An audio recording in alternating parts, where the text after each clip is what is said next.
Welcome back to Marketing is Mind Control, a podcast where nerds discuss marketing strategies through the frame of, is that ethical? Is that manipulation? What are the intentions behind that? Because once you see the manipulation, you can't unsee it, and that's what this whole thing is about. Waking up to the idea that we may have been lied to is difficult, but when you understand how and why that happens, it's empowering and easier to take back control of your decisions. Financially, can you afford to be manipulated into buying things you don't need or stories you don't need to support? This podcast isn't about shaming any brand or creator or concept, but shedding light on topics we should be able to talk about. Thanks for being here. Bryce Taylor. Do we want to just discuss how important her story was and the implications like you were talking about? Yeah, we could talk about it. I mean, we could maybe talk about we could talk about anything about it, but with her, I think it's like the interesting things are probably, who she is and where she kind of sits in with things like, MK Ultra, Monarch, like different things like that, even things like Satanic Panic and Disclosures, to Kathy O'Brien and then other whistleblowers, and then to like the project itself, which is, which is what's behind me, but what she wrote and then talked about for a while. And then she's pretty much been out of the public for about 25 years. It's been that long. Yeah, like just after, I think 2000. Right about when Kathy O'Brien went public then.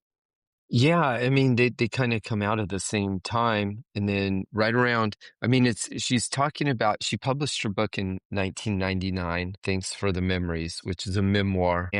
And then she talked about it publicly. And I'm not sure how much of it was recorded, but some of the more significant things that she said and her appearances were recorded, so you can listen to them. But then at some time, around 9/11, 2001, I'm not sure where it was in terms of that, but a little bit before, a little bit after, she is like she's out of the public as a major speaker and whistleblower.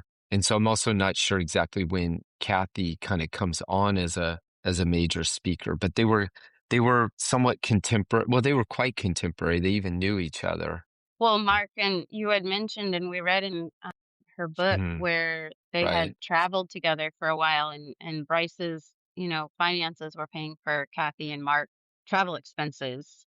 Right. So they do come, their paths cross directly. And in fact, Bryce Taylor talks about it in her book. I don't know to what extent Kathy O'Brien ever talks about Bryce Taylor, but Bryce Taylor does talk about both Kathy O'Brien and Mark Phillips, who, now I'm not nearly as familiar at this point with Kathy O'Brien as Bryce Taylor, which is her pen name. Her real name was Sue Ford. But for most people, they're gonna, if they know anything at all, they're gonna be more familiar with Kathy O'Brien just because she's been more prolific and current. And so a lot of people will reference her. If you had to say that Bryce Taylor's book was important for two reasons, what pops into your head as the most important two reasons? I don't know, two? That's funny. Not one, not three, but two. Yeah, gosh. Well, I guess the first thing would be that if you think of it, and this would be true for whistleblowers generally, but she was there. I mean, sometimes they'll say like the very first thing about a whistleblower is that they were there. So if you have someone who's like, say, a CIA whistleblower, like there's somebody right now in the news, or maybe more than one. But before you even get to like, well, are they telling the truth? Are they not? Is this valuable? Are they tricking me? I mean, anything like that. It's like, well, were they there? How are they even in a position to know things? So for example, on Jeffrey Epstein's island, there were staff, there were people who worked there. There were maids and chefs and assistants. Okay. These are all people who were there. Now, are they there and they have immunity? Are they there and they have complicity? Were they there and they're lying? Were they there and they were co-conspirators? I mean, these are all questions, but this starts first with, were they there? And then so for me, for example, I've been there as it is at several times and in different ways, and in limited ways. But so anyway, the thing about Bryce Taylor is she was very much there. Unless you take her entire testimony and her entire life in her book and say none of it's true, then you need to like acknowledge the fact that she's talking about things from a firsthand perspective. And then even if you were to say like, well, I don't believe she knew Henry Kissinger or Richard Nixon. So for example, those are two people she talks about a whole lot.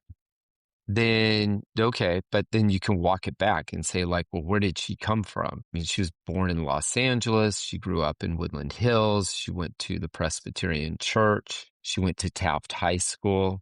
I think she was class president. She was well known in her class, as was the person she married, Craig Ford, who, did a bunch of stuff, including going to USC Dental School. And then, so, you're in a position where even if you want to start off being especially critical and skeptical, which I think is fine, you have to start dealing with some of the things that she's talking about, because she's talking about things that are in reality that can be checked. So that would be, I think, number one. It's somebody who is, I mean, in even my number one, it's going to have like a bunch of sub things under it. Okay. So she was there, but not only was she there, but she put it down in writing and published it and really urgently wanted people to read it. She also spoke about it. She spoke about it in public. She spoke about it extemporaneously. She did it with other people like Ted Gunderson. And you can think whatever you want about him also, but he, through his career, had managed to put himself where he was the head FBI man at Memphis, then Dallas, of all places, Dallas, then Los Angeles. And Los Angeles is basically Southern California. So that includes San Diego, Orange County, and a bunch of other stuff.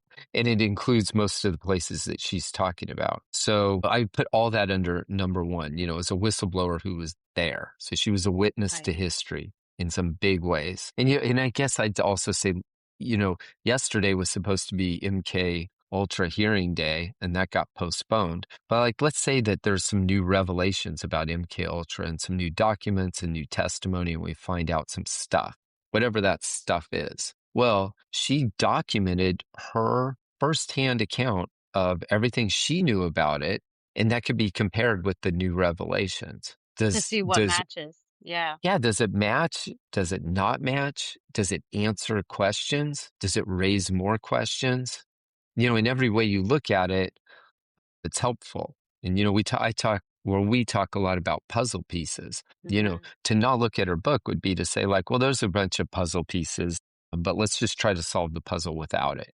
Yeah, we can get the main picture without that. That wouldn't make sense. Yeah, it wouldn't make sense. Mm-mm. Maybe the second thing would be, I don't know if it would be the second thing, but one of the things that has struck me about it is how internally consistent it is. So she talks about one of the criticisms of it is nobody could live that much of a life in that time. There's too many things going on, too many places to be, that it overlaps. Like it's just not possible. So that's like, if you were coming into it with skepticism, that would be one of the obvious things that you would meet first. So, okay, but, and I don't know that can be entirely dismissed, other than, as you learn about it, you can kind of like continually evaluate it with that kind of question. But the thing is, it's internally consistent. So she's like, if you thought of it as fiction, she's managed to put together like a universe that's like the Harry Potter universe. It's like that much stuff, except for when J.K. Rowling puts together the Harry Potter universe, she makes it all up. I mean, she can draw from mythology and draw from history, which she did, and kind of put it together in complex ways. But, she can rewrite characters, she can change, she can evolve things. In the case of Bryce Taylor, she's talking about people in history, things that happened, events. So she's talking about things that are out of sequence or out of history, they don't line up in time or otherwise. It's going to show up. And there aren't any major like plot holes in the whole thing.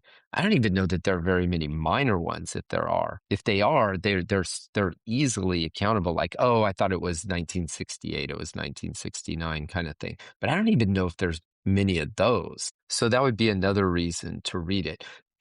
As opposed to, there's a bunch of stuff. Maybe some of it's true, maybe some of it isn't. Can't really figure it out. Some of this stuff doesn't check out, but other stuff does. It's not like that. So like the internal consistency, and then including to the extent you can refer to things in internal consistency, and then also to the extent that it refers to things that that are documented in history. And because she's talking about celebrities and politicians and famous people, almost all of it can be. And then just to give one example of that, she has a whole chapter on the Dodgers because she's in Los Angeles in Southern California. So she's talking about different players on the team and their wives and their kids and relationships and what happens. And just for example, I mean, I grew up in Southern California and I played baseball and I was a fan of the team, so I knew some things about this. I was very young, but I knew at least a little bit. And so I looked it up. I looked up stuff that I didn't think could be true. So it's specifically about Steve Garvey, who ended up Dodger Diamond. Yeah, chapter 26. So it's about Steve Garvey. And then because he kind of had this like squeaky clean image, kind of like how Oliver North was presented back in the day. And then you find out, well, that life's more complicated than that. But like to the extent that she's talking about stuff, it checks out. His wife is who she's talking about. And they did have 2 daughters and they did, and so that would be the other reason. So like if I had to pick 2, at least off the top of my head, one would be like she's a whistleblower who was there. So she was a witness to these really hugely important parts of history. And then the other one is that it's internally consistent, which is kind of a circumstantial way of proving things. But I mean, I don't know. I actually don't know I don't know anything like it, to be honest. I mean, it's a thick book and it's just jam packed with facts. I mean, but not like a history book. It's a personal account. I mean, it's jaw dropping in its scope. And it names names and it gives details. Yeah, nobody's named names like she did. I mean nobody. So Well, then that Kathy was O'Brien's something. book names a lot of names. That's why it's worth comparing together because they both were involved with Mark Phillips at the time, same time frame. They Mhm. both have very similar discussions. They both name names very blatantly without even like, I don't know if I should say this or not. Just like this happened, this happened, this happened, this happened. I was here, he did this. I called him this, he did this, and blah, blah, blah. Right. They Right. both do that. Mhm. But nobody else does and nothing has happened because of that. And that's where I have a lot of issue. Yeah. Well, and I did, and I haven't read Kathy O'Brien's book. I'm aware of it, and I've read sections of it, and I've heard her speak.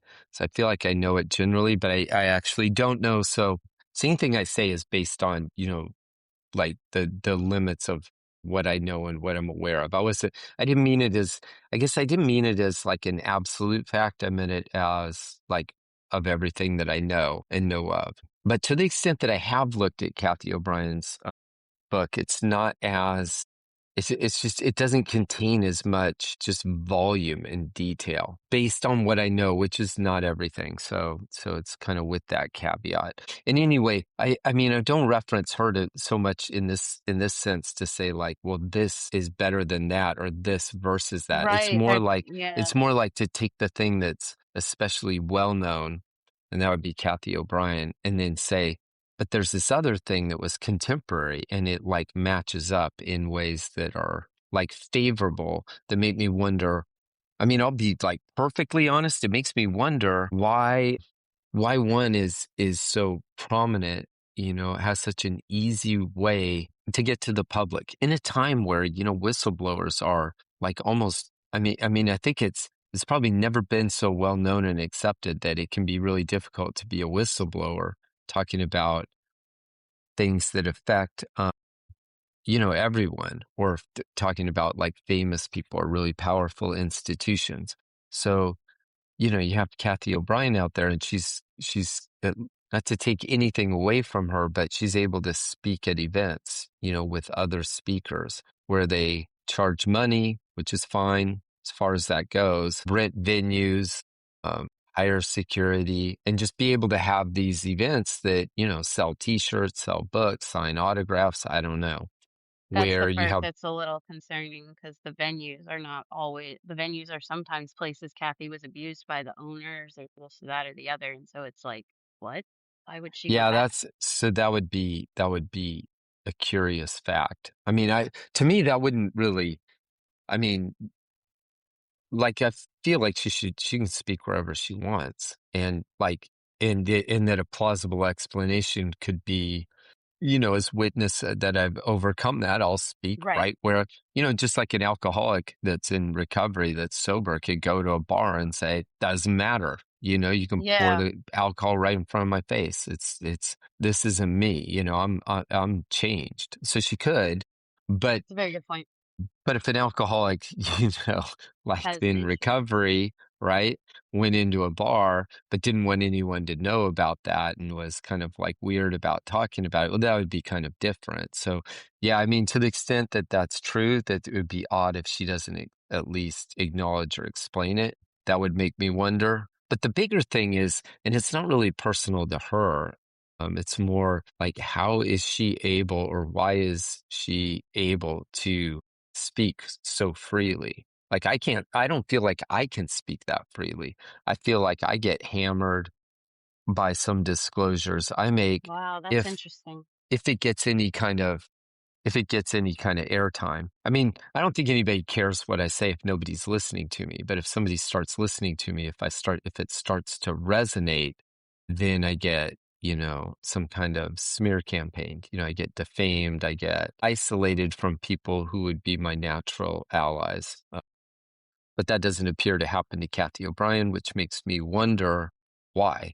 Yeah, and why, in terms of the whistleblowers that are allowed to speak publicly and name names like that and speak Mm, in Masonic halls and different situations, and be known nationally, how come others are killed?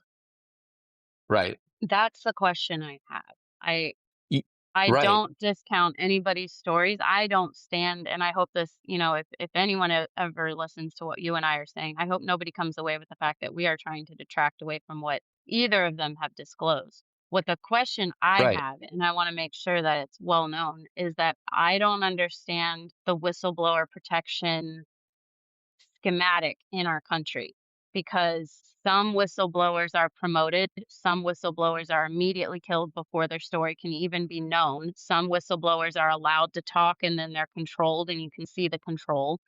Hmm. And it's there's not a normal method that we use to protect the whistleblower, hear the information, and seek justice. Hmm. And it's very frustrating to me that these large stories that have large names involved and those names are still on our streets and still in our companies and still controlling things. And why is Hmm. nothing being done if they're that well known? While these other people who are talking about the same things are being killed for saying the same things. Right. That's a disconnect. It's kind of like the same problem I have with you can smoke pot or not, but why is it legal and you can make traffic money and all these tips and things over here, but you can go to jail Hmm. over here for it in the same country? Like Right. that's not okay. So Yeah. there needs to Well, be an even playing field here. yeah. Well, sometimes, like, on something like that, like, I'll think the answer's in the question, you know, like, sometimes. And I Yeah. think that that's kind of a case. It's like, well, why? Or I mean, maybe, an answer is in the question, maybe. But if it's like, well, why can't we, why some whistleblowers like this and then other whistleblowers like that? Well, well, if you're whistleblowing at a certain level or about a certain thing, so like at the Washington D.C. national level, like, say something like that, um, or like really any kind of judicial system, because it's sort of like the top of its own pyramid, or hierarchy wherever you are. So like, I'm in Orange County, there's corruption in the court system, the family court system, for sure. There really isn't anything above it, as a practical matter. And so it gets to be, so when you're like, why aren't they doing anything about it? Well, you're kind of appealing to the they in the first place. Like, why is it dangerous of the whistleblowers about, something like that? It's like, well, it's the entity that you're dealing with. So it's like if you can't get above it, then it gets to be really difficult. So, and then just kind of as an aside, I mean, that was something that like, that's not a real original idea. That's something the founding fathers, the people that, like, thought about a lot and debated, different kinds of systems of government around the founding of the country. So one of the things that they came to was the idea that, like, well, if we're not going to have a king or a monarch or a head like that, a dictator, then, we're gonna fall under, like, the law. We're gonna say we're gonna organize. We're gonna be everyone's gonna be subject to law. Well, then, people know they have, like, well, we have checks and balances, separation of powers. You have these three branches, have all that, but there was still, like, well, what if, there were, like, some what ifs, and actually there were some with the judiciary specifically. But that was why the free press was so important, freedom of speech, the other aspects of the First Amendment, but especially the freedom of the press, because there was an idea that, like, well, there's always going to be a check on the whole thing itself, like the government itself and all of the branches and whatever they're doing. Yeah. You need the people to know what's going on and to have some ability to do something about it. And that part's missing too. So, when you're whistleblowing, you're kind of trying to reach the people. But I think we find ourselves in places where the media is kind of captured. There's the right to speak, but, do we have much of a free press? I mean, Yeah. not really, I don't think. Not in Orange County, California, that's for sure. And so how do you get to it? So then you get back to, like, Kathy O'Brien out there speaking. It's sort of like, it's not really about her personally. It's more like how is she able to speak so freely when high profile or high stakes whistleblowers are hammered?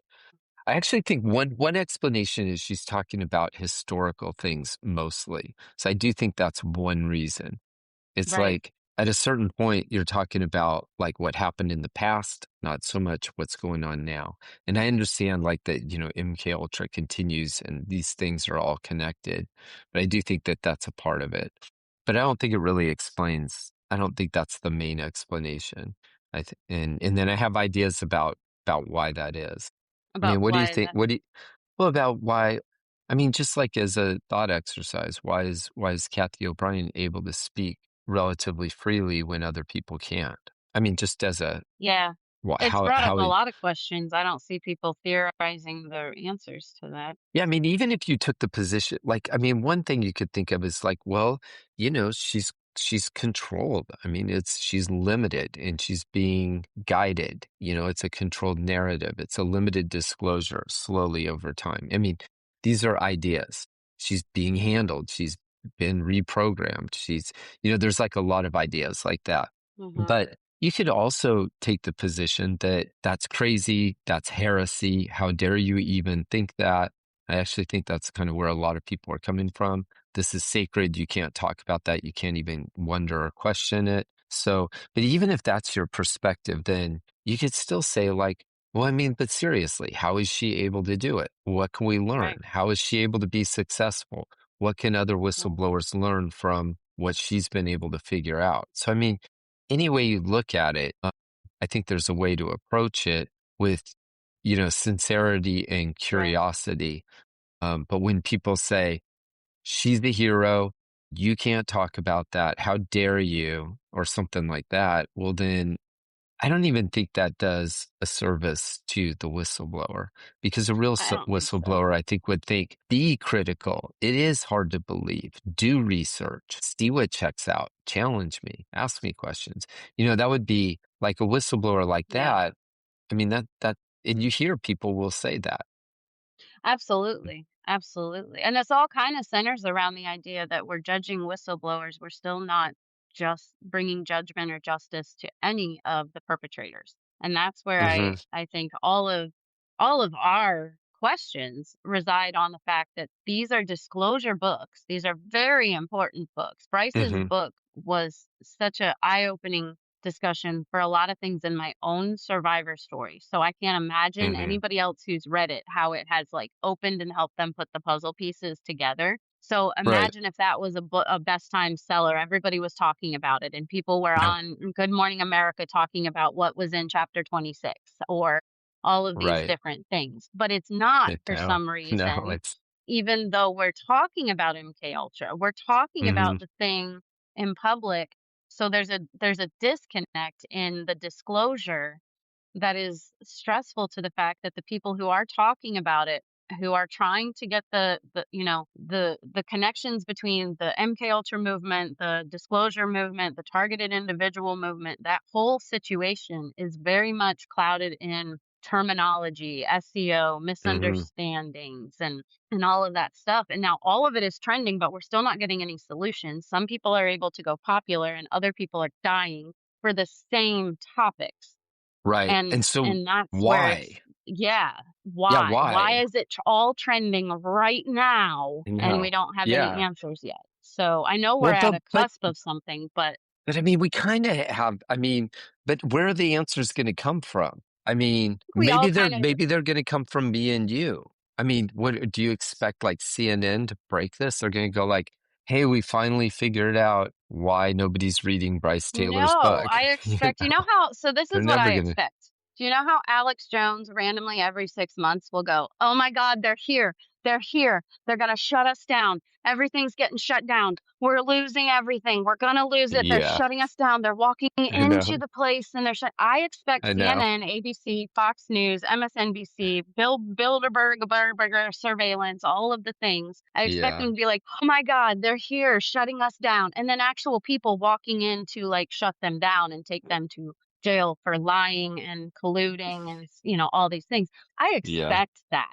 I know it's not going to happen, but like the expectation has been put there that when you do something wrong, they are going to SWAT you and do all of these things. And now that's happening to whistleblowers and non-criminals and people who are trying to do the right thing, but it's not happening to the CNNs and the ABCs and the different people who are named in the files and named in the stories and named in the discussions and named in the things. And we're still joking about how we have to say allegedly behind everything that has all this proof and all these videos and all these things. Right. And right when AI gets made, when you can make an AI video out of any words that you want to, all of a Yeah. sudden it's trending that we can now talk about MK Ultra, vaccines are bad, MK, dare was I bad, like know. all this stuff. We can talk about it now, Yeah. but nothing's going to happen. And when you talk about it to a certain point, you could still be killed, but these people are going to make $1 million off of the same words. Yeah, so That's a why? problem. What's the difference? Is it the skill with which they're doing things? Is it, like literally, like why? You know? What's the reason? I actually think a lot of it is down to things like controlling narratives, controlling disclosure over time, Yeah. limited hangout kind of thing. Because I think that like say that there's some stuff that's classified and secret that that has to do with history that the government or the people involved would rather you not know about, hmm which I There's a think lot of is that. that's kind of obvious, right? That's not going too Yeah. far Mm. down a road to say that, so there's We could all stuff. agree. I think And they'll there's call it something. national security. Okay, so but there'll be stuff like that. Well, then what are you gonna do? Because you're gonna like be like, well, we got secrets, we got to keep secrets. Well, what are we gonna do? To keep it because we don't want the people to find out certain things for whatever reason. That's And interesting too, actually, because Kathy's testimony was labeled a matter of national security. So well, I maybe think they do that's know these things, and well, I they, do. Yeah, I think well, national security has historically been maybe the number one way to say, look, it's a free country. The government works for you. We have all of these rights, which include the right to know, what the heck's going on, yeah, where the money's being spent. who's doing what, this kind of stuff. But it's like, okay, but there's certain things we can't tell you. Be like, well, what do you mean you Yeah. can't tell me? Well, then that's where you get, well, national security is like the number one. It reminds me of like in family courts, they'll say best interest of the children. So anytime they want to close a court or do anything, they'll be like, well, we're talking about minors. We got to close the court. It's like, well, Right. that's okay. That's true. I mean, just like it is for national security, but it's kind of a convenient way to, you can throw a bunch of stuff under that too. And then, everything ends up, anything we don't want to talk about is national security, or anything that would show up corruption or other problems that we don't want to talk about. We'll just say it's, it has to do with minors, and so it's sealed, it's closed. You can't talk about it. That is a very good point. That reminds me when JFK said he was gonna splinter the CIA into the wind, and Yeah, then here we are today. right. So, but I think, so if you think though, like if you're on the other side, like say I'm the person that is on the government side, and either or it's my job to make sure that stuff doesn't get out. I got to protect the secrets. I got to protect the people for whatever reason. That's what I'm paid to do, or I have an interest in it, and I just don't care. This is what I'm going to do. Well, then how am I going to do it? Am I going to look out there and see like a million people with their computers, like researching stuff, and go, I'm going to argue with and fight with a million different people that are trying to figure out what's going on? Or am I going to do something else? Be like, well, you're going to lose that one, no matter how big your, data center and supercomputers are. It's just too many people. But, I'm going to like prop up some people. Like, I mean, not necessarily them, but people like Alex Jones, or people like Kathy O'Brien, or people like Ian Carroll, or people like that, not necessarily them, but people who kind of have that influence. They have credibility with the base. It's looking, real side eye at the government, and they're doing real work, and they're talking about real things. But if I can get them over on my side and then slowly disclose stuff over time, then Yeah. that would be far more effective way to fight this, what Alex Jones called info war. Other people, too. But, I can do it that way. And then I can just sort of reveal things slowly over time. And then the other thing I can do is I can kind of shade it in certain ways. I can put it in a certain way. To Yeah. where people that would find something like there's no way they would accept things, that they'll do it incrementally. Like a lot of the transgender stuff in the schools, like that would have just smacked people as really wrong if it had all come at once, but it came, really slowly over time. And so a lot of the people were, accepting it as, okay, or kind of normal or new normal, where they wouldn't have if it had all come just, all at once. Yeah. Yeah. So, Yeah. All at once, like, kind of is now to the younger generation. yeah. So sometimes when I see this, so then if there's somebody's like, well, how is that whistleblower, broadcaster, podcaster, influencer, whatever, able to do things that other people aren't or seemingly can't, like they would get in trouble, or they would be publicly shamed, or they would be, whatever. They would be canceled if they were to do that. But some people can do it and others can't. It makes me wonder about that. That Like doesn't what? prove anything. It just makes me wonder about it. Right. Yeah, I Yeah. mean, like Alex Jones. I mean, he had like what, $1 billion settlement against him and a bunch of other stuff, and he's in trouble, but yet he's not. Even when they close InfoWars, it just pops up in a different way. It's almost like Yeah. he's protected in a way, you know. But Absolutely. so you'll have people that seem to be like fighting like the man, the government, the big thing, City Hall. But but maybe they aren't. Maybe they're just like pulling their punches a little bit and making it look good. Because then, why would you listen to me or to you or to somebody else when there's somebody with a slicker broadcast and a bigger platform who's already doing it, apparently bigger and better? Well, that's kind But of how I then, feel about the MK Ultra stuff. Not to cut you off, mhm. sorry.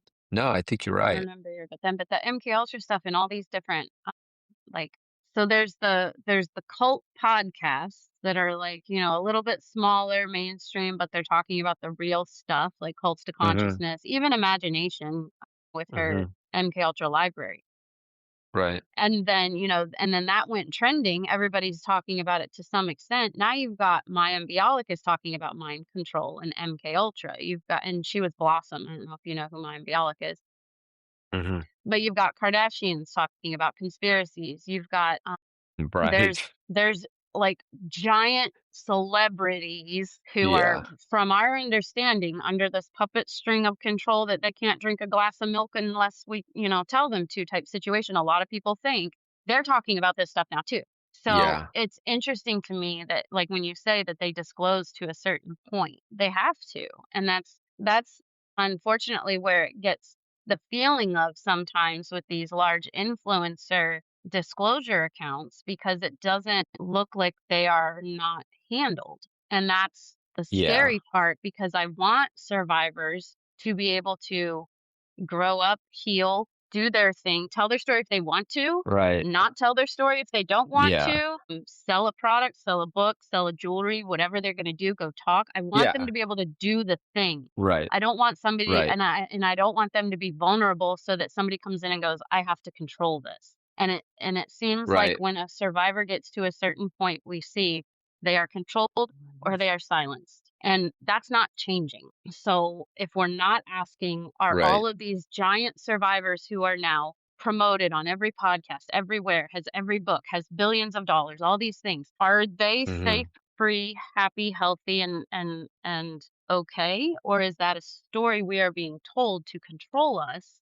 And I Right. think we just need to be able to ask those questions, talk about that stuff, think for ourselves. And you can't think for yourself if you can't even ask certain questions. I know in a lot of realms right now, especially since the whole COVID situation, it's like, oh, I don't know if I should bring that up. Now, we don't know what that is. That is defined by a certain person whenever they think that is stressful to somebody else. But it Hmm. used to be like, okay, I'm going to talk about this. I'm not going to talk about this, whatever. During COVID, we all got into a situation where, like, that, whatever that is, that's stressful to talk about. So I might not discuss that here.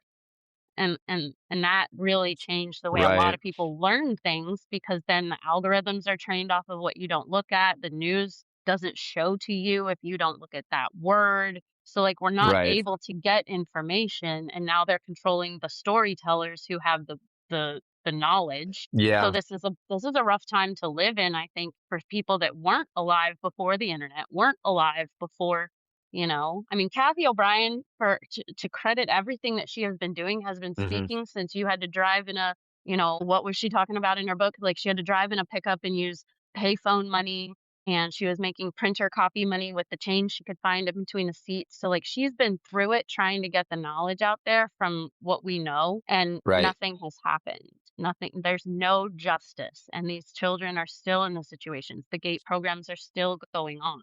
So that's Mm. where I'm getting to the point where I'm excited that some whistleblowers are able to make a living for themselves as an influencer, but I'm really hoping that that whole process is not part of the control mechanism that's going to create no solutions, and our grandchildren are still going through this if the world is still here. And that's what I don't want to happen, right? And so when we talk about Yeah. Bryce Taylor, can we talk about Bryce Taylor mentioning that Kathy's love of her life said Bryce never went through anything after, she paid $50,000 for their travel and stuff? Like, are we Oh, allowed to say that?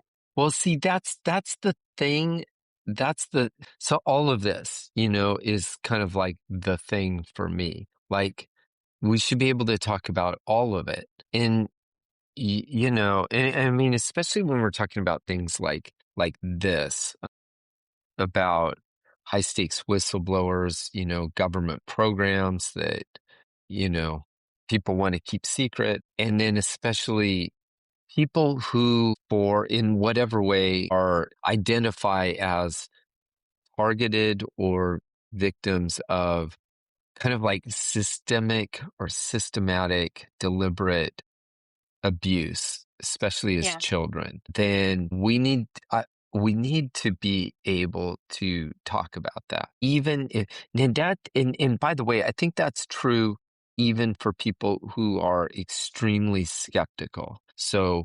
people who say, I don't believe any of that. I think to whatever extent there was a program, it ended. I think, the people that were running it, while, they went off the rails, they were doing something that was important. Now, I don't think that, but even people, if that was where they were starting from or coming from, remember, they're coming from it with they've been immersed in propaganda and official narrative since forever.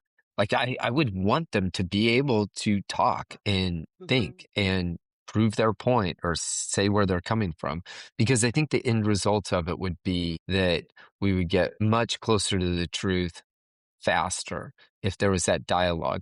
And so conversely, it means, if you're kind of with me on that, then it means that if you want to keep the status Conversations. quo, if you want to keep it the way that it is, if you're in the, like, say, 1% or 0.1% or even fewer, handful of people that really benefit from things the way that they are, then you don't want people talking, and you don't even want them talking, even if they're kind of like on your side. What you want is for people to be like doing endless research and talking about things and fighting with each other and division within, communities where people should be on the same page.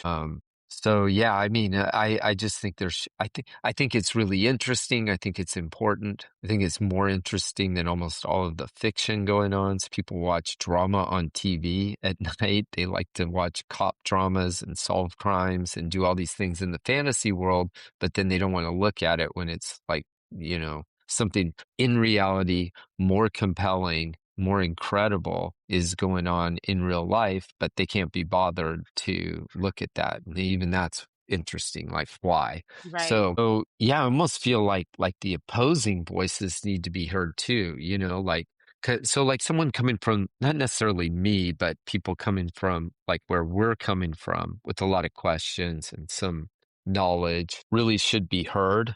If not me, people that, that are kind of thinking the same way. But by the same token, I think even people who are engaged, who would like oppose me, like sincerely, to the extent that there are people like that, they should be heard too.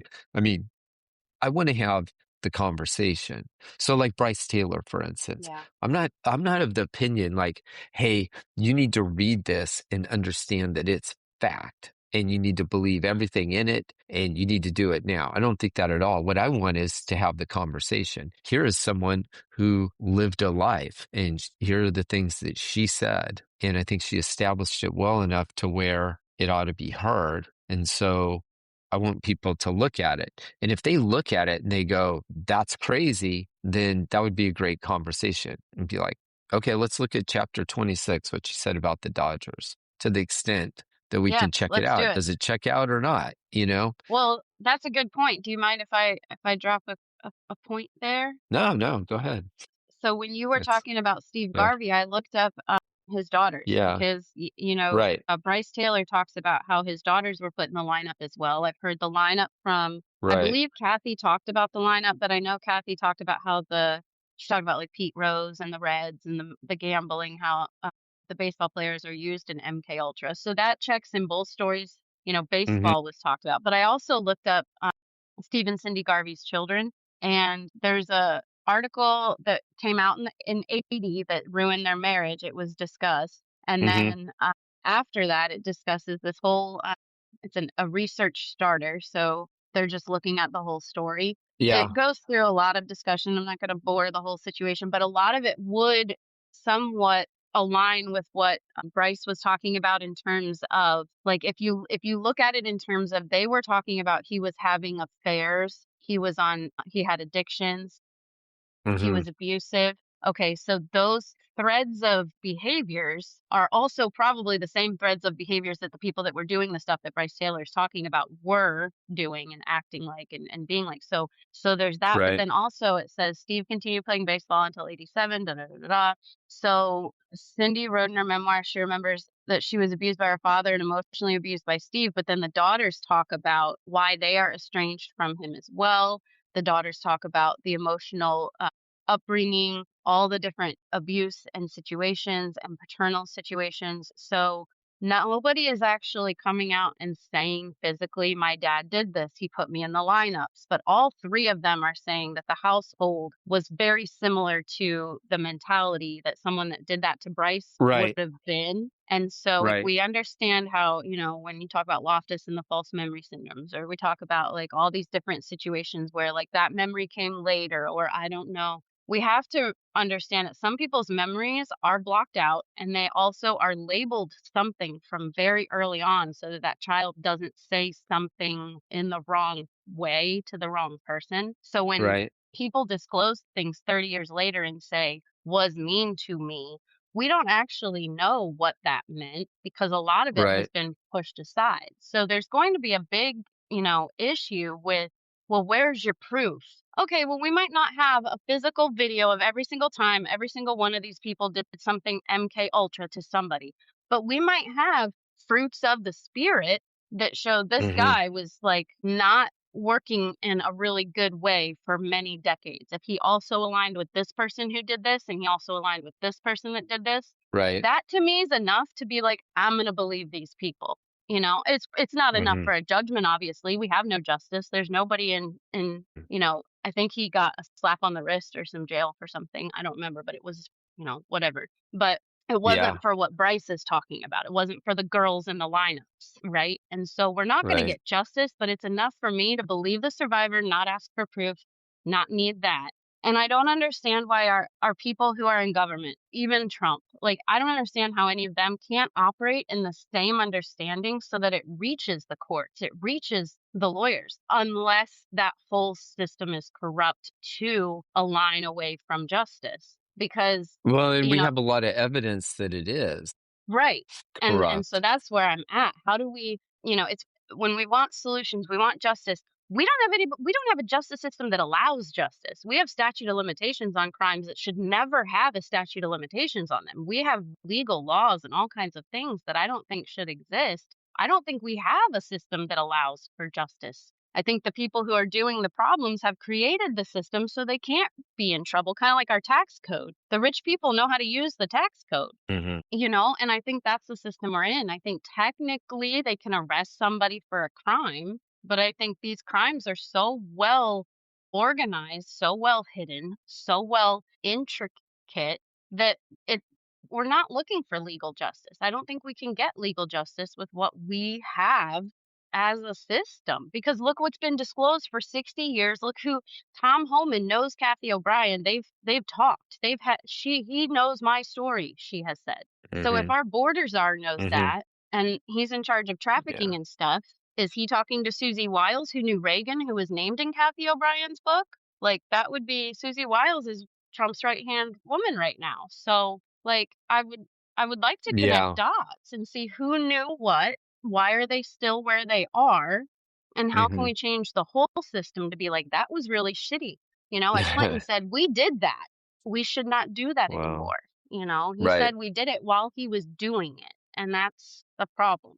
You know, these Yeah. presidents used the mind slaves. And who's using these mind slaves now? Who's using these sex slaves, these diamonds? Yeah. Right. Exactly. If you're to believe what's being said, but I mean, that's what I mean. We should at least be able to have the conversation about it. Yeah. Because I kind of feel like it's understandable that people are dubious because, if we're going to say like, well, the programs are real, they're powerful, they're advanced, they're omnipresent, like if you're going to say, MK Ultra never ended and it's whatever it's called and however it's being used, it's like it's embedded in everything. It's a part of what's broadcast. It's in your smartphones that you carry around, which are Yep. tracking you. All of, if you're going to say all of that, then and then you're going to be saying, "Hey, people, wake up." Well, you're telling people to wake up whose entire lives have been in that environment, and so for them to be dubious about it as a starting point, I think is understandable, And then like if we feel like we're on something and we know it based on experience or whatever, then part of the question becomes like, well, how do you reach people? How do you get them to move in their thinking a little bit? And then as far Yeah. as the people, like so often it's like, well, we've been doing this and they keep, and that kind of dynamic. At this point, I feel like it's like a lot of the problems and a lot of the things that we talk about are structural, So, Yeah. it's kind of like, why won't Trump do X? Or why hasn't anyone been arrested? Or why all of these questions? And I mean, they're good questions, but I mean, to some extent, I feel like it's even more fundamental or systemic than even that. Like, how do we like reset or change the status quo in a way to where people in the future, if they're in charge or in these positions or doing these things, can't do it the same way because of the way it's set up. So like I feel like it's a huge deal that the press, I don't feel like we have a free press. It kind of is, but it's not really. And so, Yeah. it's being used to kind of propagandize things and to deliver narratives in certain ways. I mean, COVID was a really good example of that. And at Yeah. the same time, it's used to shunt stories, to shape narratives, and to omit huge parts of what's really going on from being told.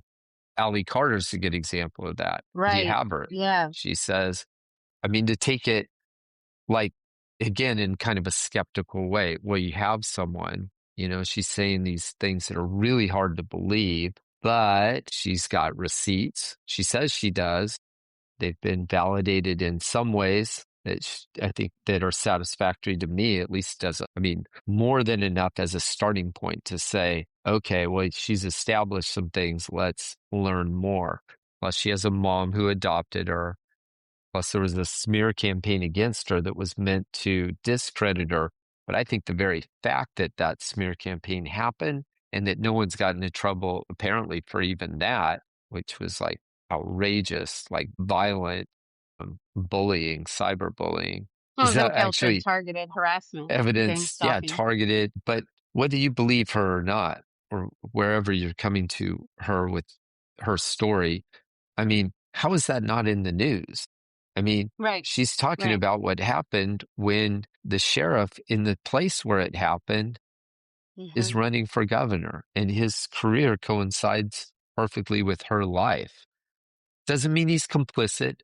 Doesn't mean anything. Doesn't even mean he's a bad guy or you shouldn't vote for him, like in and of itself. But when he won't talk about it, the news won't report about it, and nobody even will ask questions in a way that gets it to the public generally, a public that's being asked who they want to lead them, then Hmm. I mean, so then who's the bad guy? Is it, Trump or this guy, Chad Bianco, the sheriff, or Katie Porter, one of his opponents, or someone else? Or is it, or the LA Times or the Orange County Register or whatever? Or like where I People accusing start to network. come from is it's kind of like all of it in a system Hmm. that where the important stories aren't reported, crimes about children are completely omitted. The only people who can run for office are people who are playing games and are complicit, at least in some way. And I mean, in a press, it's just not going to tell certain stories. And then Yeah. moneyed interests benefiting from a status quo. And so then it doesn't really matter who wins the election or who owns the newspaper or these kind of things, like if things get captured in a certain way. And so I think that's part of the problem that we're having. And then, I mean, we could start a podcast and start talking about it and, every day look at the news and talk about what's going on. And we might not really be even denting, the bigger problem. Maybe. So I always think like that's why I think it's important to ask questions like, what about Bryce Taylor? What about Kathy O'Brien? Why are some people able to talk about it and some aren't? What's going on? Who's in charge? Why can't the president said declassify this stuff and yet it's Yeah. not declassified. Why not? I mean, is he not really the president? Is he saying one thing, but behind the scenes they're doing something else? Or are there That other would be powerful interesting. forces that are intervening where he's really trying to declassify this and he can't because he's not in charge of as much as we thought. I mean, Yeah. what's going on? The CIA apparently like reclaimed their own documents from the Director of National Intelligence, which the president wanted declassified, and which the House of Representatives, who are the people we actually vote for to represent us, or at least some of the members, they're trying to have hearings and talk about it. Like, what's going on? Who's even in charge? That's what I'd like to know. I thought it was interesting structure-wise to hear Kiriako talk about how in the CIA, they don't care about who the sitting president is because the CIA directors and the organizers and in that group are like long-term appointments. They're there longer than the 4 years of a president. So if they don't like what a president's doing and want to control things a different way, they'll wait out that president's term until somebody else comes in. So you've got Hmm. collusion from behind the scenes for decades with some of the same characters. And we think that the Yeah. president is control, but really these people behind the scenes are pulling these strings to create psyops issues, cases, all kinds of stuff to do whatever they want to do, cover up whatever intelligence, and they can just outlast a 4 year president. So we don't really have a powerful president in charge if that's the case. To And the then extent that's the case, yeah. right. And It that's makes not going to sense be, because that's thinking of not like just, how long those people have been in office. Yeah. well, I was just going to say that's going to be true of things that are much bigger in terms of people than like an Like judges. intelligence agency. Well, I was thinking of like the State Department or the Department of Defense. Like when people Hmm. talk about deep state, I think that to me, that's what it's talking about. It's like this institutional structure that's there that Yeah. operates largely independent of, whoever the people are voting for. And it's especially problematic in the executive because, like with the judiciary, you have like, if you think of the three branches, you have the courts, you have the Supreme Court, and then all the courts, and they go down to like the counties. So there's lots of them, and then in the even at the federal level in the legislature, you have the Senate and the House, and then each one has lots of members, and so the power is distributed and it's representative. But in the executive, you really have the president, and then you have this whole infrastructure that's under this one person. Yeah. Vice president. You have like all the departments and all of the agencies, and they've been growing, like massively for a long time. So then you'll have something like the State Department, which will be filled with career politicians that are involved with embassies and diplomacy and other things. Um, and they might be kind of like more with one party or more with the other, but they might not really even care about politics. It might be just their job.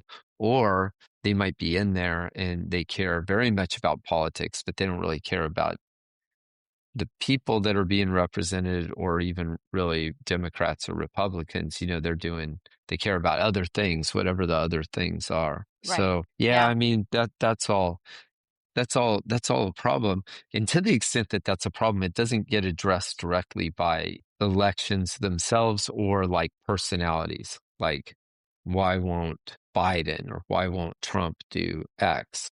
You know? Yeah. We have So a legal framework set up to not allow certain people to do certain things that seem logical. yeah. And I think so. And to me, the main way that this was to some extent anticipated at the founding. And so I think it's really interesting to look at, like, I mean, like if you look at the Bill of Rights, that was basically the state said, look, we're not gonna sign on to this unless we get these things. Like that's part of our deal. And there's a whole history to that, why Yeah. it was the Second Continental Congress and not the first, but they get it done. And so the first is the Bill of Rights. And then what we've been talking about, or I've been thinking about a lot, is freedom of the press. But there's other ones too, like, the rights that aren't that, like the rights that the federal government, only has the rights that we give them. This is the states speaking. Back then they're like, look, all right, we'll do this United States thing, but you can only do what we say you can do. And all the other stuff Yeah. goes to the states and to the people. And that's the Ninth and the 10th Amendments that don't get talked about very much, but those are really important. They were important to the people who put it in, because you see what they're trying to do. They're like trying to limit the power. They're trying to, you know, spread it out over branches, have checks and balances. But even more than that, they're trying to like just give the minimum that the federal government needs to do the stuff that it needs to do, which was Yeah. important. Because if it wasn't important at all, they just would have not done it in the first place. I mean, They even made a statement for that too, though. You were talking about Amendment 10. It says the powers not delegated to the United States by the Constitution, nor prohibited by it to the states, are reserved to the state respectively, or to the people. right. So if they didn't talk about it, it doesn't mean it's illegal and we can throw you in jail. It means it's either the right of the state or the right of the people to. Yeah, and then even more generally, it flows from a philosophy that says, who decides and who, what's even like what's the proper unit of to start with. So, like in this case, it's the individual person, and the individual person has rights, and then those rights are, you know, not seated, but are like we come together and agree that we're going to abide in certain ways and by certain things.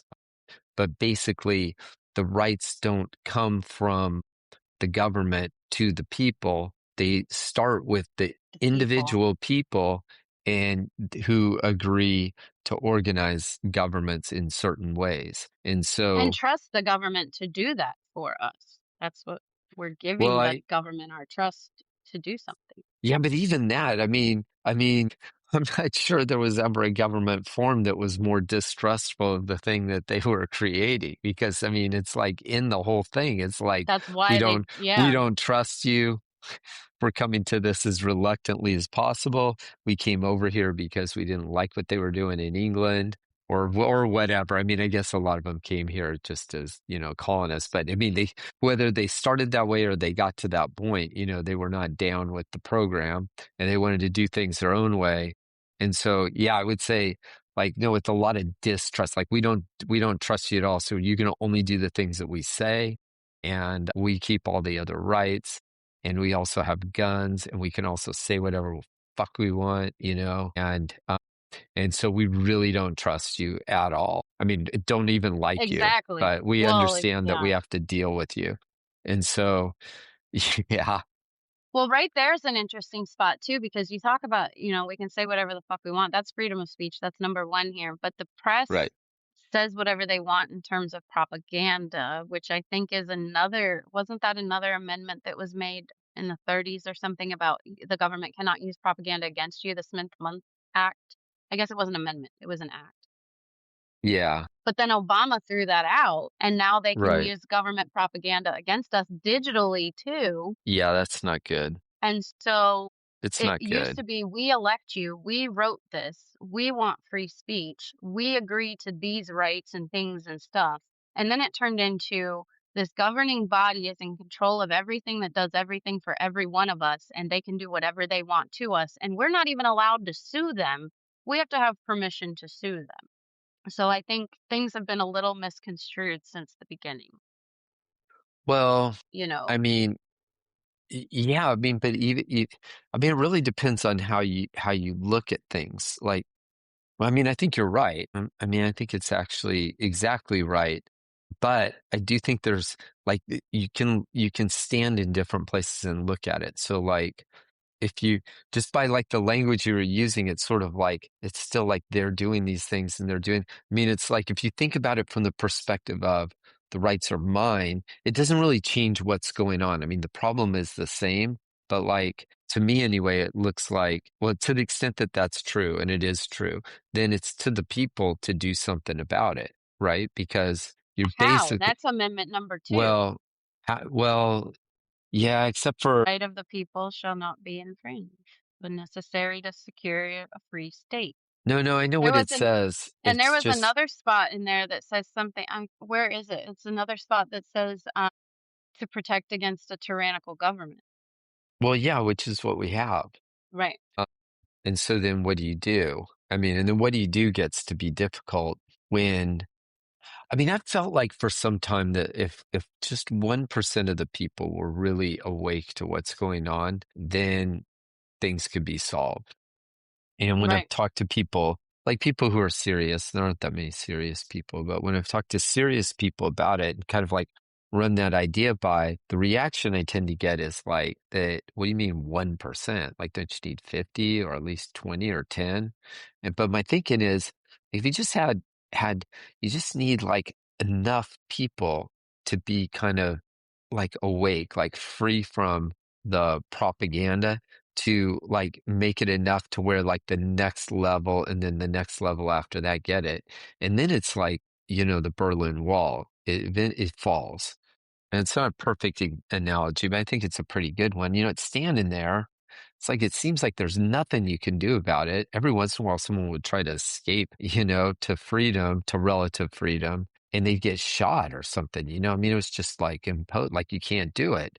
But then there got to be a point where there was enough of an awareness and kind of like-mindedness to where it just ends. I mean, I know that there's more to it than that, but this thing that stood for decades falls. Right. I think that might be where we're getting to, is the thing is going to fall, but we all have to make it through that point, and they're making it really, really hard to make it It's not through. gonna, but it doesn't fall on its own, even if it No, it looks, falls with us even all if it, standing up doing something. on the other side of it, it ends up feeling like it was inevitable, but it's not inevitable, but it is if people agree. So the people always have the power. I mean, anything that enough people agree on will be what happens. And then that's where I just feel like people are not awake. That's almost like why I would rather have people like adamant, like just since we've been talking so much about Bryce Taylor and her book, like I'd rather have people adamant that she is wrong, that she's lying or she's mistaken, that it's impossibly ridiculous and it cannot be believed, but to be engaged in the conversation, because then there's something to talk about. Like, okay, it is hard to believe. Those are, talking about the Dodgers. Okay, seriously, that was what was going on. Meantime, they're like playing and they're winning Right. games and losing games, and tens of thousands of people are going to the games, and it's on TV and it's here and there. And I'm to believe, like, underneath it all, this is happening. That's hard to believe. Like, Yeah. I would love for somebody to come with that kind of approach, because like sincerely, because I think that would be a sincere approach. But we don't get that. We get nobody's paying attention. Like, one of the things, there'll be people talking about like, well, I remember, I think when, 30 years ago, maybe I was up by Stanford or something, maybe, and I think something happened, but I'm not sure. And to the extent that that's someone's experience, I think it's worth hearing. But we'll give like a lot of attention to that, but not like these original whistleblowers. And this includes Kathy O'Brien and some others as well, who Yeah, put absolutely. in, who like went and tried to figure out, they basically said, even Penny Shepherd is like this to some extent. But people who go, what happened in my life? I would like Hmm. to know what happened. I mean, I have like information. I've been places. There's documents that show I was married. I was divorced. I lived here. I lived there. I went to school. I had parents, but there's a lot missing. But I remember stuff, and I'm trying to put it together. And then they do it, and they write about it, and they talk about it. Like, how are we not talking about that? But then we'll talk about, things that are like much more limited or well documented. So I'm not sure exactly how I got on that tangent, but but at least part of the point being, I feel like a big part of the solution, for like walls to fall down, is to have the conversations, not necessarily win arguments or put together a perfect documentary or article or something. It's like, we're not even having the conversation. Right. A We lot have of to people, have not it. not in like the big, you and I are having the conversation, but we're not, as a country or as a part, a large interested group of it, talking about it. So did you see what Really good I point. wrote I've been writing a lot about Bryce Taylor, obviously, but did you see what I posted something yesterday about how, like, why not submit Bryce Taylor's book as Yeah, in evidence? I I agree. mean, I'm serious about that. No, I agree with And I you. mean, submit Kathy O'Brien's book too, but why not submit these things in evidence? Well, and Allie Carter's given testimony. Why can't we Well, submit these, situations into well, that's the part of where yeah, no, that's part of where I'm getting, because I mean, exactly, right?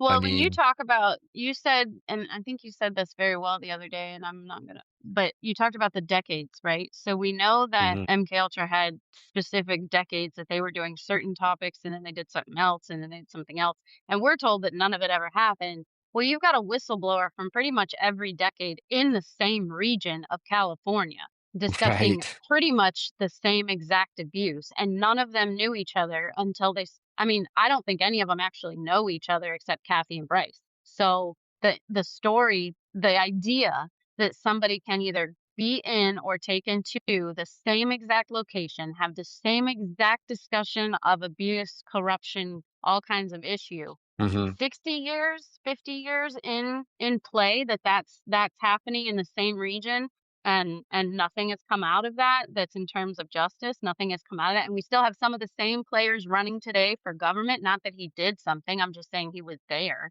So, Hmm. like, I don't that's the part I don't understand if it's not a big collusion cover up story, because you've got Right. decades. This person was then, this person was then. You've got, like, it never stopped, and they showcased this. So can Hmm. we enter those into discussion in the MK Ultra hearing so that we can be like, well, Bryce Taylor said this, and then Kathy said this, and then Allie said this.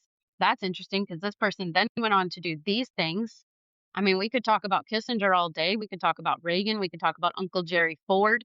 We could talk about all kinds of different stuff. And they were all very important in our, you know, government, in our country, in the history of who we are as a society, right? So can we talk about all the other things that people say about those people? Or is that just, we Yeah, shouldn't no, bring that up? no, I think we should, because they talk about the same people. Again, even if you're like extremely dubious and skeptical, like you're like, that didn't happen, no way, no way.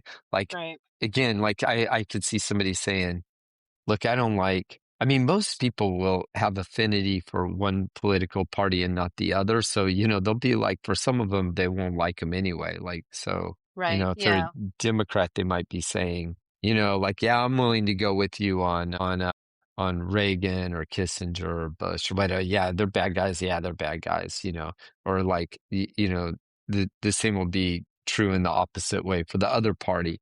But none of them, I think, or very few people will want to go and say, even if they have a bad view of these people, they don't want to go and like look at like this salacious, like just perfectly awful stuff, especially if it involves children.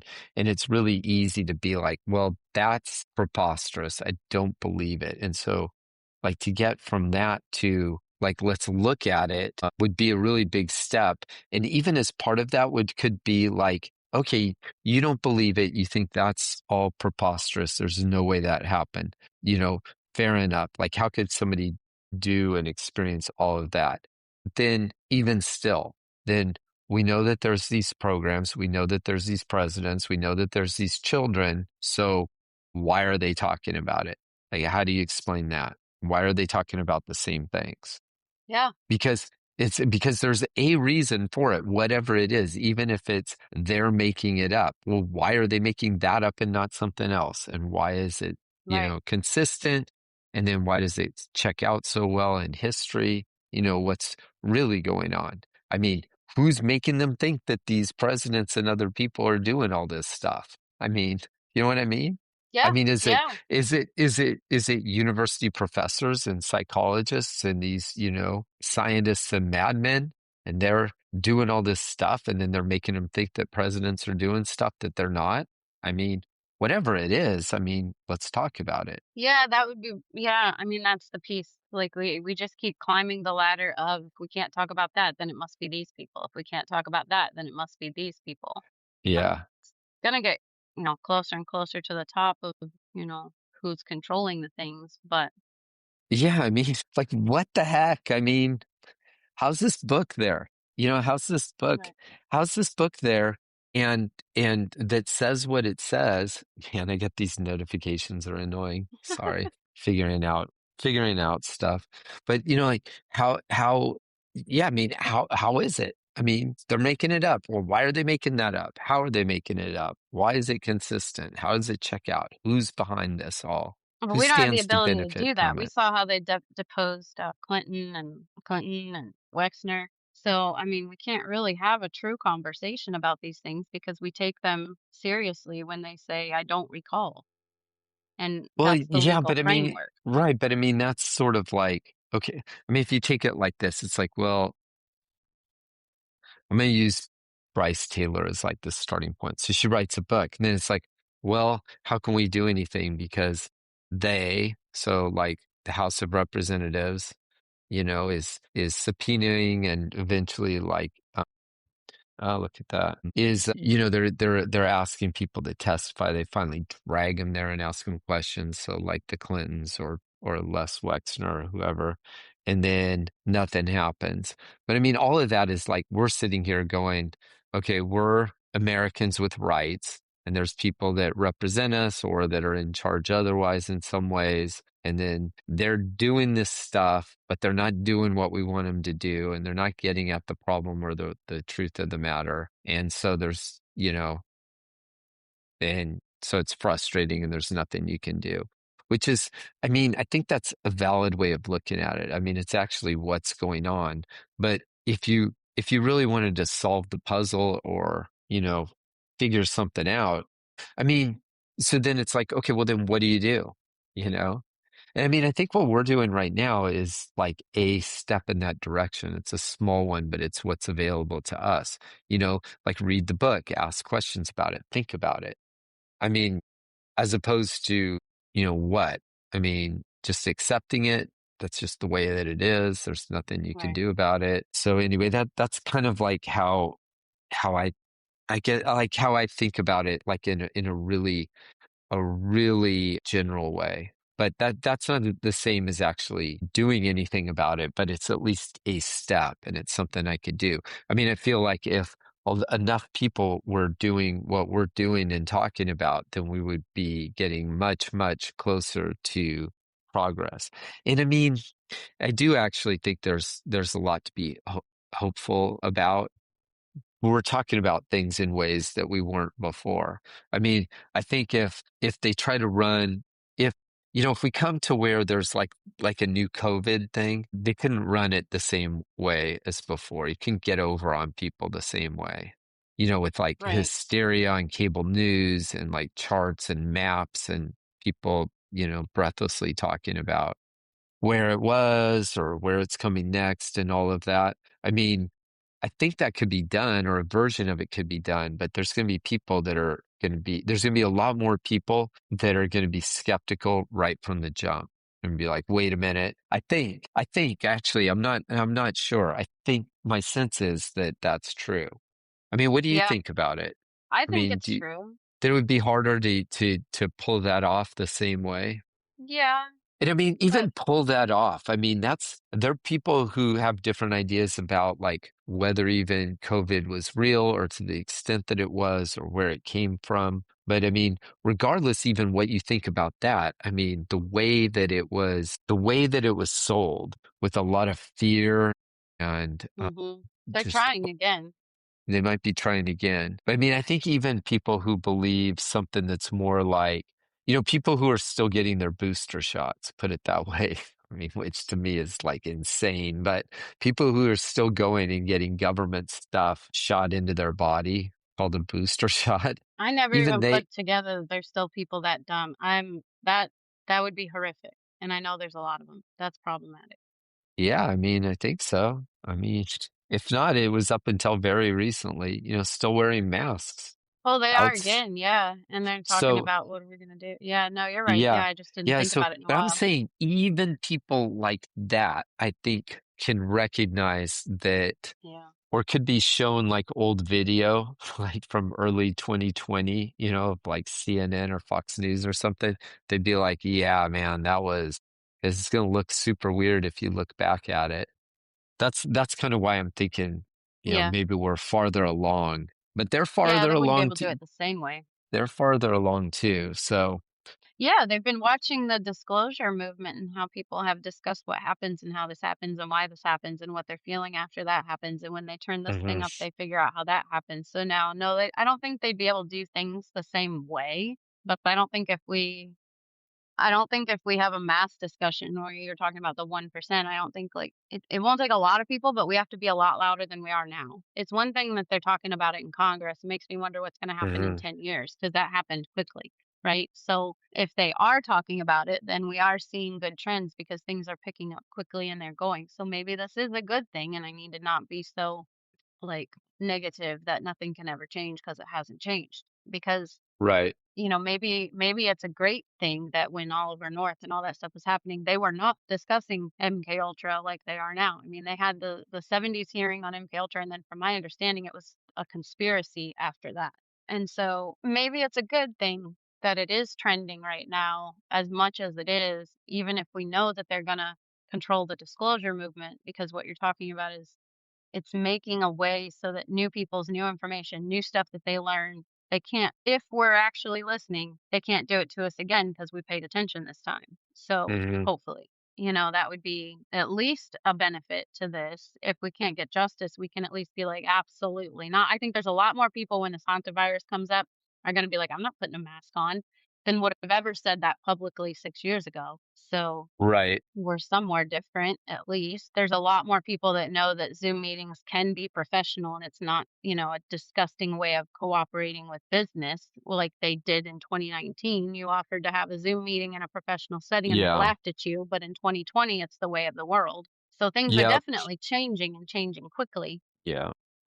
Maybe if we have a lot of, maybe if we have a lot of conversations like this, we have a lot of positive perspective, thinking that some people are not controlled and maybe we'll plant the right seeds and those seeds will grow into justice trees. I don't know. We can have as much, faith as we want to. And I know God can move mountains. So I'm not saying that nothing can happen. Hmm. I'm not seeing it from the past. And it's really frustrating when you don't see it from the past. You see these names, you see George, Gerald Ford, you see Bill Clinton's name, Henry Kissinger, and all these people's names. And then, the new generations aren't even learning about them in school. So not only are they not going to know what happened, but they're not going to know that person's name existed, which means this stuff could keep happening. That's where I think conversations, we have to talk about it at least, Yeah. because then maybe one or two people will know it happened and they'll talk to somebody else, I mean, Well, yeah, because so like just here in Southern California, and thinking of Bryce Taylor and some of those names and politicians from the past, yeah. there were other things going on too. Like, so there's LAPD, and then there was also what Gary Webb wrote about in Dark Alliance, which had to do with Iran Contra and Oliver North and that whole thing, where, we find out that government was, selling guns and importing drugs and then using money from that to, from South America, and then using money from that to, to fund, the operations in Iran and different things. And then the drugs themselves were being sold in America, to kids, but most infamously in the inner city of Los Angeles in the form of crack cocaine, which had the consequence of just destroying like thousands and thousands and thousands of families and lives, caused Well, then all Reagan kinds came of in and put problems. mandatory minimums in. So he made it a federal offense to have crack cocaine on you or be serving it or delivering it or whatever, and then mandatory minimum sentences. And Right. then, Well, they did three strikes laws in California. I don't know. They probably did that other places too. I know He if it was ended a federal offense during the drug war that he instituted, they took out probation and parole in the federal system. So they brought the drugs in, they got people attached to them, then they charged them with federal cases because they were going across state borders or whatever. They threw them right, in jail for a mandatory 20 years or 10 years or whatever the long-term sentence was, and then, didn't right. clean up the whole system. They just made a lot of money off of all that. Yeah, a lot of money and caused all kinds of problems. And then you also have, Nancy Reagan saying just say no on Yeah, like the popular DARE TV program shows at the and same stuff time everywhere. frame in her, Well, I and was yeah. going to say that. Then you have the DARE program, which came out of LAPD. And so, so this is from the 70s. Then the Reagan presidency is really the 80s. Yeah. Then the first Bush follows that, former CIA director. He's totally named in a lot of these stories Totally too. named. Right. And then from him is Clinton, and then forward, as you step through it. So there's a through line that's not even that hard to really see. And then that's just one example. Like if you went talk about Los Angeles, Bryce Taylor, Nixon, Reagan, because Nixon and Reagan are California Yeah. politicians, Kissinger, things that are going on, Iran-Contra, crack cocaine, Los Angeles, LAPD, which is its own thing, and how it connects to the present day. So it's not like, well, that was the past, and we're not talking about that anymore. We're talking about the present. It's like, well, it's all kind of connected. And if you understand it, even in a basic way, like I don't know everything about it, I know a lot about it. But if you understand it just kind of in a basic way, it'll help make sense of things.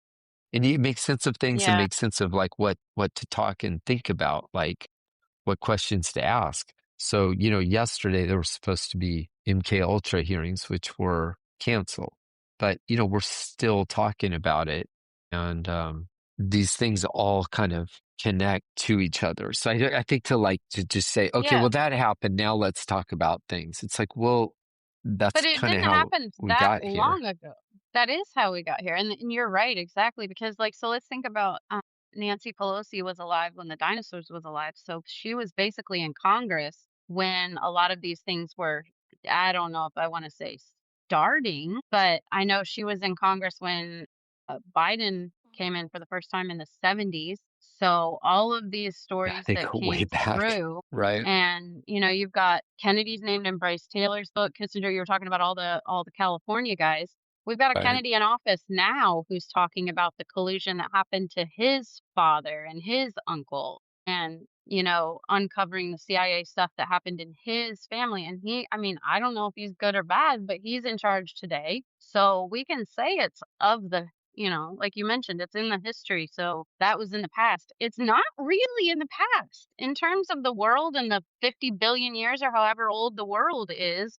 This was 60 years ago. So, and these people are still in Yeah. charge, and they're strings that they put in place, or some of the NDAs or the orders of protection, like we can't unseal these records until 80 years. Like some of that stuff is Mhm. still in place on what these things were talking about. Right. So it's not Yeah. super history. And it's No. and if that's the debate that people want to look at, well, that was in the past. Then why do we teach history in school, college, like all the way up? Why do people have historical degrees if history isn't important? If we shouldn't look at Right. history and learn from it? So, Right. like, we're not necessarily operating on all of the dots here, because if it's science, I'm not allowed to look at that because that's the narrative. If it's, history, I'm not allowed to look at that because that's history. So it Right. just, we should be able to have these conversations, and we should be able to be like, Yeah. but you have these conversations in a professional because that's your job. Why Yeah. can't I have this conversation with you as a professional because this is Right. your field, Yeah, you I know? actually think it's more important, or it's like prerequisite. So I think a lot of times, like the engagement is sort of like, depending on where you're coming from, like what the problem is, and then to argue about it. So if you're more of a conservative or a libertarian, you might, I mean, to the extent that those words even mean things anymore. But, if you're critical of, like, say, bigger government, and you're more in favor of smaller government and more like personal and family autonomy, say, then, Yeah, then you have a lot to say about things right now and argue about. You probably think the schools are bad, so you're for homeschooling, or at least the right to do so, et cetera, et cetera. But then there'll be right, people also people who are at No King's protests. They feel like we need to organize. The the the the current president is like really bad guy. He's a dictator. He's a fascist, and so that they'll be arguing from a very different perspective. But they'll also be arguing like, I'm right and the world is screwed up because there's too many, whatever, truck driving, gun toting rednecks. And so you have like, however, you have all these people, but they're arguing, but they're not having any conversations with each other. Like there isn't really an effort on the like small government side to explain why, where they're coming from. And there isn't really there definitely isn't on the other side. It's like, Right. pitchforks and like, let's go and, off with their head kind of thing. But But that shows to me the MK Ultra because then those same exact people were yay King Charles 3 weeks later. yeah, well, So but yeah, I mean, if I'm trying to like say that there's, like the idea MK Ultra is still going on or that kind of thing. a If good it's still example, yeah. going on and I want it to still go on, then this Yeah, works pretty well for me. I can't right. convince all of these people that it's not going. I can't win the fight. I can't win the argument. I'm just, a handful of people. I mean, I have like all the resources and everything, but it's still, there's still so many of them. you know, like there's only like, say, a handful of us and we're running everything. And since we're running it, we can do whatever we want. But man, there's a lot of them. So we better make sure we don't like screw up. So if they all decide they're Yeah, against us, we're in trouble. So for me, I would rather have it like the way that it is perfect. Like I need about half the people on the no king side. I need about half the people who think that's ridiculous and the problem. And I need them just to wash it all together. like kind of argue about it, but not really with themselves, more like just preach to their own choirs and get Yeah, everybody all upset about it. And if we have to, we'll just do a civil war or something. But the last thing we're going to do that's what is they're have pushing. That's what it seems like they're pushing. yeah, because they're not going to fight. I mean, it's not no sweat off their No, they're gonna back. have I us mean, fight each other. then it's just interesting in a different way. Yeah, So, but see what they don't want to have is the conversation. They don't want They don't want the gun-toting rednecks talking to the No Kings protesters about right. all the things that they have in common. Yeah, Because if they like said, okay, exactly. there's There it is. things we disagree about. Let's talk about what we agree. Do you love children? Yeah, Most of them will say, yeah, yeah, of course. Do you want them to have a bad future or a good future? I want them to have a good future. Not just your kids, every kid.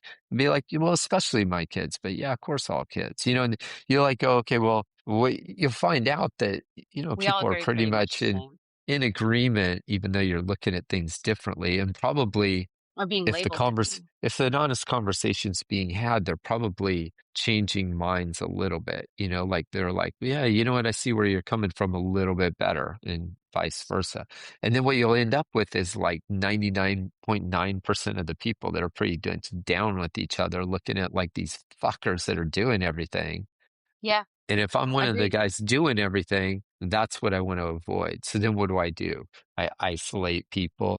Like in a small way, in a limited way, I think that's what's behind like the resistance I get, where I get blocked by people who should be my allies, where I get defamed by people who, like if you take them at their word, their mission is completely consistent with what I'm doing.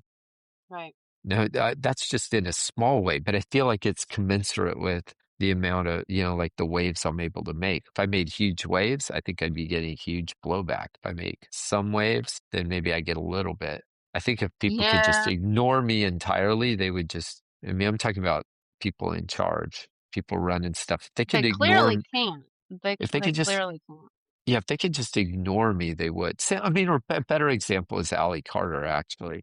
If people could just ignore her and Shelley, they would just do that. There would be no smear campaign. There'd be nothing. But they can't ignore her, so she's a problem. Because how do you discredit someone who's basically saying, it's a miracle I'm alive. I promised myself and the people that I was with that I would talk and I wouldn't stop talking.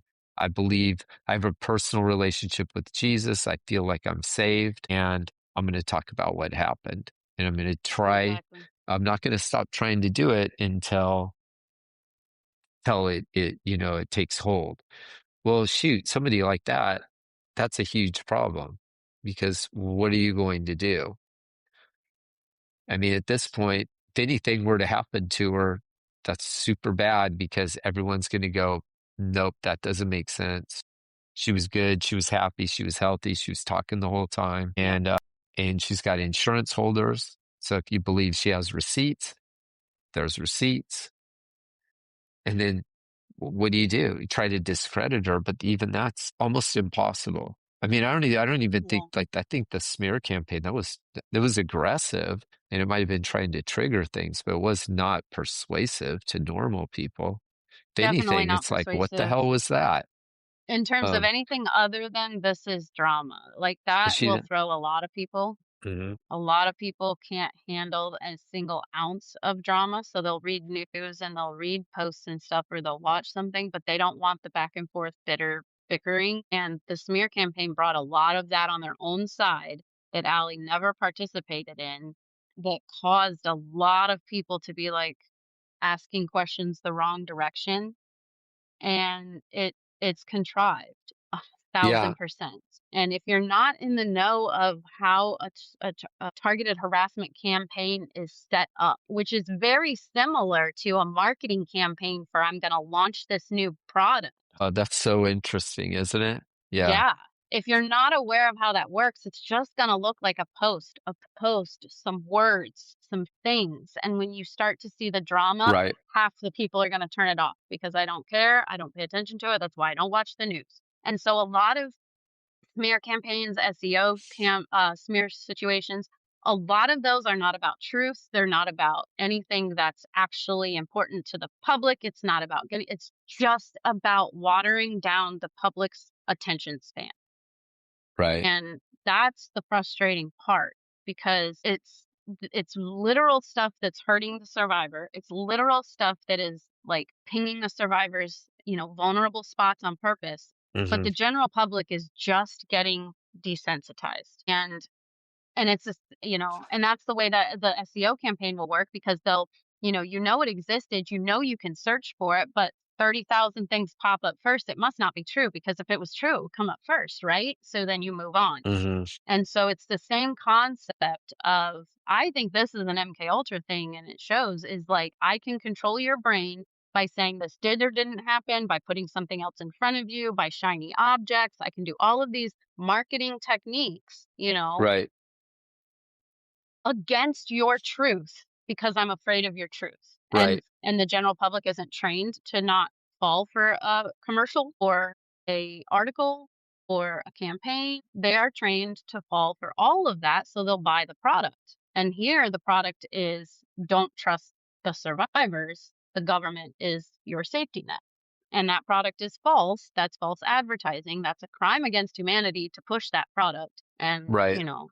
I think it's very interesting how much marketing aligns with the smear campaign schematic, I Yeah. guess, setup. Yeah. Yeah. Because I mean, it's all like psychology and Hmm. influence and, even motivation, manipulation, trying to get people to do things they wouldn't otherwise do or think about Yeah, things in a certain way or, you know, exactly. whatever it is.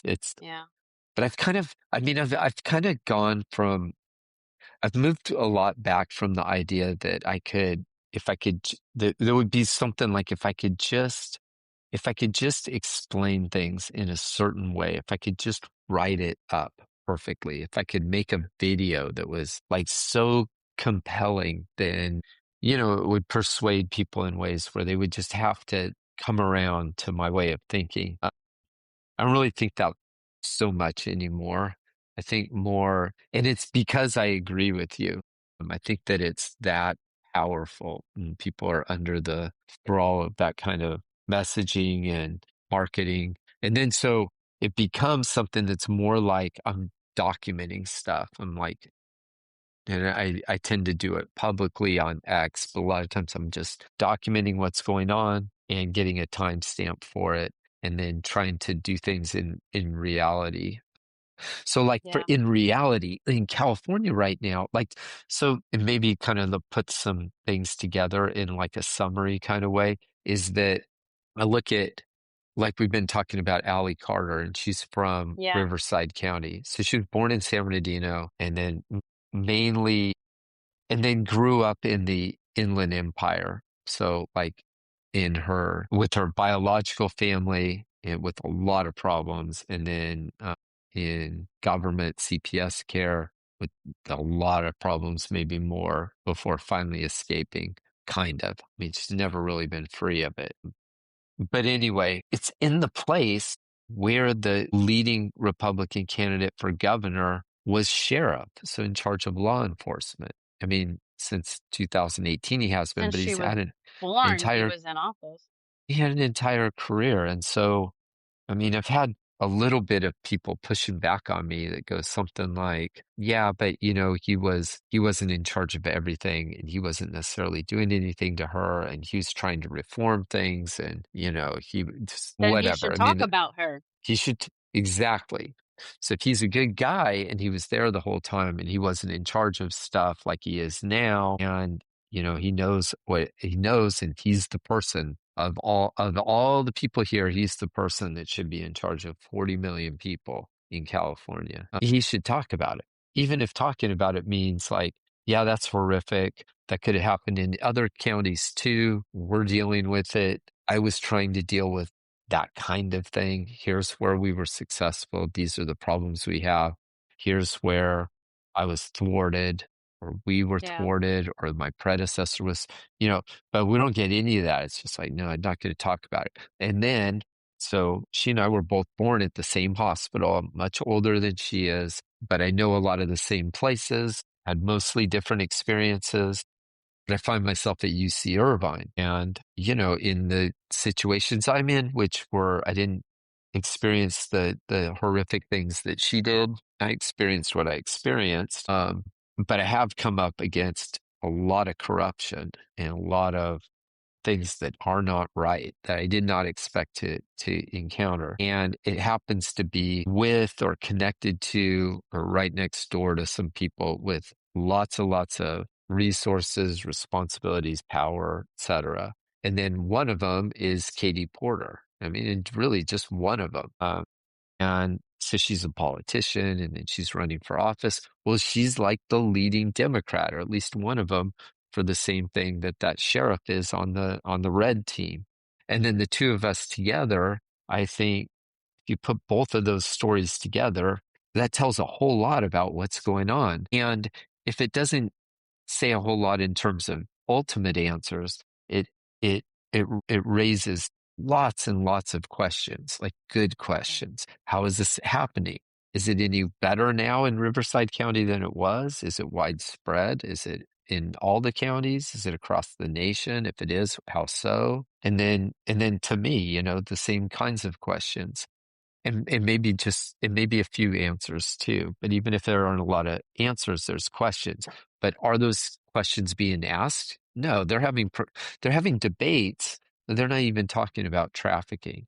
And if they do talk about it, they're not talking about it in real ways. They're talking about it in traditional, superficial ways. Like, we need more cops, or we have this special program, or we're doing, we got this funding from a grant, or we're going to train to do this, but I mean, if you've been around for a while, that's just the way it goes. I mean, they're always talking about stuff, but they're not really, it's not even being engaged yet in like the debate. And so for me, it's like, if I can't get it in the conversation that way, then I can't get it in the conversation. If I can't, like, just right around the corner from the candidate for governor and connected to this super high profile case. Yeah. I mean, where we're talking together, if you think about it, so I've never met her in person, but we're allied in this effort. She's a young Black woman who was trafficked as a child, and, through CPS and that kind of thing. And then I'm a older white male who was married to a professor of education and raised 3 children, and ran into like the same systems, but kind of at the other end of it, where they're not trying to traffic me, obviously, but they're trying to steal my house and take my money, and I'm trying to protect my children and ultimately protect them from entering the same kind of system that Allie found herself in, Yeah. where no matter what happens, they're not going to have that kind of outcome. So I'm not trying to pretend that. I'm also not trying to take away anything from what Allie has to say. But ultimately, we're talking about the same system, the same counties, the same government, the same courts, same thing. And we're connected pretty closely to these two leading candidates, both parties, and Yeah. nobody will talk about it. I mean, it's not that they're not answering the question. They're not being asked the Did you see questions. exactly, and when they are, it becomes a Hmm. problem. Did you see Audra Morgan address that I with did. I did. Yeah, he And got isn't she, mad. yeah, and isn't she awesome? She's amazing. It reminded me of, she's absolutely amazing. So, Hmm. like, the balls that she has to do what Right. she does is amazing. And so, like, it was just awesome that she confronted him on it, and then he immediately got angry. "You're accusing me?" And But that was so interesting Oh, go ahead. What? I was just going to say, did you know that like some time ago, and I'm not sure how far in the past, but she actually had interviewed him? No. I have to go watch it. Yeah, I mean, and I'll bet she posts it or I can find it Okay. somewhere because I don't know if you've seen it, but so she's, at public meetings, so like board meetings and other like city and county meetings. She's also at protests, sometimes kind of organizing them, sometimes covering them. Wow. But she also has interviewed people over time. I mean, I don't know how much it's a part of what she's done, but it's a part of her body of work and it will be on her, on her X account. And she also has Telegram. She's prolific. She does a lot of stuff. But one of them is she had an interview with him and it was a while ago. So it was before she has this history. So it was not a hostile interview. He was invited and was talking about, I think, his probably candidacy for sheriff because it's an elected position. And so she's asking him questions and he's answering them. So it's not like she already knew him. She didn't just like confront him completely out of the blue. I'm not sure to Yeah, what no, I extent agree. he remembered it, but he had at least a somewhat friendly interview from her. And she probably asked him, well, I know she would have asked him real and sincere questions, and she might have received them as, relatively sincere answers from a politician. But obviously, that's different now. But yeah, Yeah, and yeah, part of what's amazing is how it stands out as such a unique and impressive thing. Because it is, but there was a time in the past that it wouldn't have been that unusual because you would think, oh, that's what journalists do. You absolutely. know, now it's like nobody does that. Yeah, absolutely. No, you're right on Um, point. I love her account. I think it's fantastic, and I love what she did. So I'm gonna have to go back and watch that Riverside interview. It reminded me of in the roast that just published. I watched Cat Williams roast Kevin Hart. oh, I didn't see that. How was that? The roast was stupid, but Kevin Hart's was, or what you call it, Cat Williams was interesting because he was very public about how awful Kevin Hart was, and now he's getting paid to be on stage, like roasting him and then promoting how awesome he is.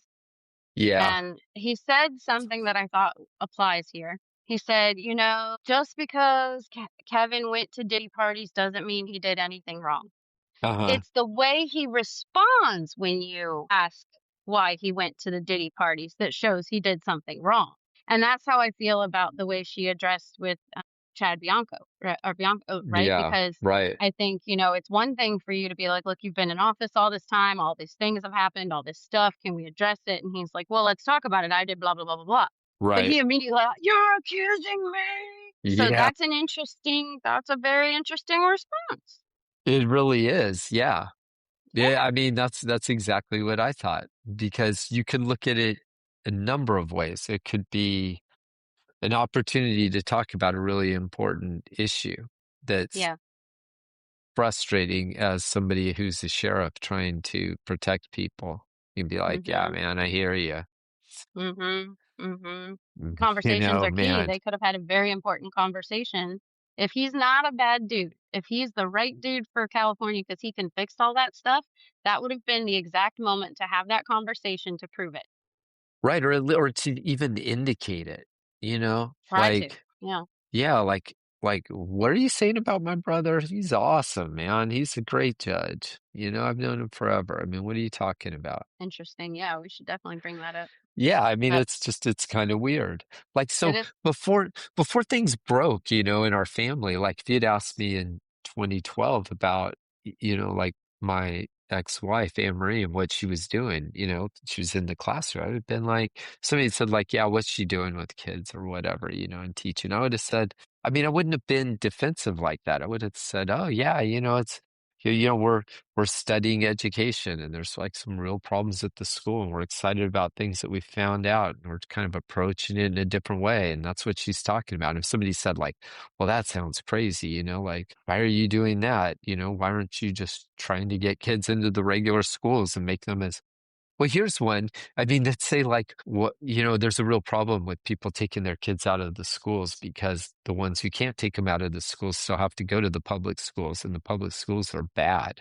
So therefore we should force everybody to send their kids to the public schools. It's not fair.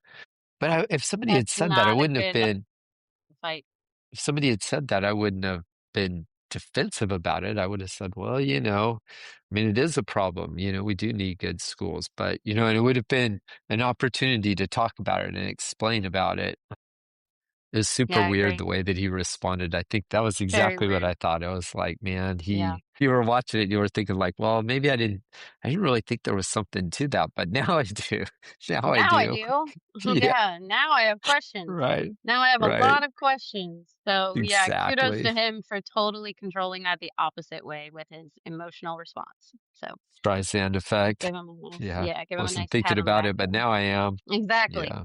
So, I'm gonna